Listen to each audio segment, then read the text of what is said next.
Hey guys, welcome back Arafat বড় YouTube channel. Guys, চলে আসলাম নতুন আরও একটি ভিডিও নিয়ে। আজকের এই ভিডিওটি খুবই ইন্টারেস্টিং হতে চলেছে। আজকের এই ভিডিওটি একটি কমেন্টের উপর ভিত্তি করে বানানো হয়েছে। এক ভাই কমেন্ট করেছে যে ভাই, ডিএলএস এর অন্য ভার্সন ডাউনলোড করে কিভাবে ডায়মন্ড কয়েন আর্ন করা যায়। সো এখন সে বিষয়ে আপনাদের সাথে আলোচনা করব। তো বিষয়টি জানতে হলে সম্পূর্ণ ভিডিওটি দেখতে হবে। আর আপনি যদি এই চ্যানেলে নতুন হয়ে থাকেন, অবশ্যই চ্যানেলটি সাবস্ক্রাইব করে রাখবেন।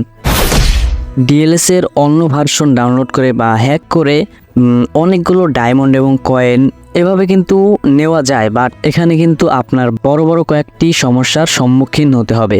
প্রথমে আলোচনা করব ডিএলএস এর অন্য ভার্সন ডাউনলোড করে ডায়মন্ড কয়েন নিতে গেলে কয়েকটি সমস্যার সম্মুখীন হতে হবে। প্রথম যে সমস্যাটি রয়েছে সেটি হলো, আপনি যখন ডিএলএস এর অন্য ভার্সন ডাউনলোড করে ডায়মন্ড কয়েন নিতে যাবেন, তখন কিন্তু আপনার তথ্যগুলো হ্যাকারদের হাতে চলে যাবে।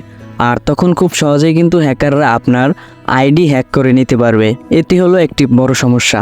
দ্বিতীয় সমস্যা হলো, এফটিজির চোখে যখন পড়বে যে আপনি হ্যাক করে বা অন্য কোনো ভার্সন ডাউনলোড করে আপনি ডায়মন্ড কয়েন নিতে যাচ্ছেন, তখন তারা কিন্তু আপনার ফোনটিকে ব্যান করে দেবে, যার ফলে আপনি কিন্তু পরবর্তীতে ওই ফোন দিয়ে আর কখনোই ডিএলএস গেম খেলতে পারবেন না।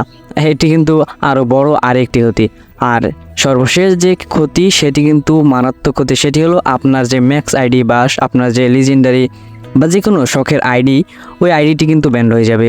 2-3 দিনের মধ্যেই ওই আইডিটি ব্যান্ড হয়ে যাবে, আর ওই আইডি দিয়ে কখনোই খেলতে পারবেন না। সুতরাং কেউই চাবেন না যে আপনার শখের আইডিটি ব্যান্ড হয়ে যাক। এছাড়াও কিন্তু নানা সমস্যা আপনার সাথে সাক্ষাৎ করবে আপনি যদি এভাবে করতে যান।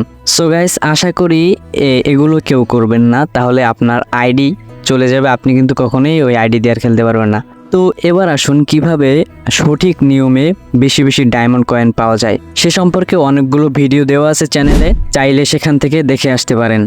আর বেশি বেশি ডায়মন্ডের জন্য আপনি লাইভ ম্যাচ খেলতে পারেন। লাইভ ম্যাচ খেলার মাধ্যমে বেশি বেশি ডায়মন্ড পাওয়া যায়। আর আপনার যদি স্টেডিয়ামটি ম্যাক্স করা না থাকে, তাহলে স্টেডিয়াম ম্যাক্স করে নিন, তাহলে কিন্তু প্রতি ম্যাচে আপনি স্টেডিয়াম বোনাস হিসাবে অনেকগুলো কয়েন পেয়ে যাবেন। সো গাইস, এই ছিল আজকের ভিডিও। যদি ভিডিওটি ভালো লেগে থাকে তাহলে একটি লাইক করে দিন, আর আপনার সুন্দর মতামতটি জানিয়ে যান। এবং আপনারা যদি পরবর্তী কোনো বিষয় জানার থেকে এবং কোনো সমস্যা থেকে থাকলে সেটাও কমেন্টে লিখে যেতে পারেন। তো সকলকে অসংখ্য অসংখ্য ধন্যবাদ।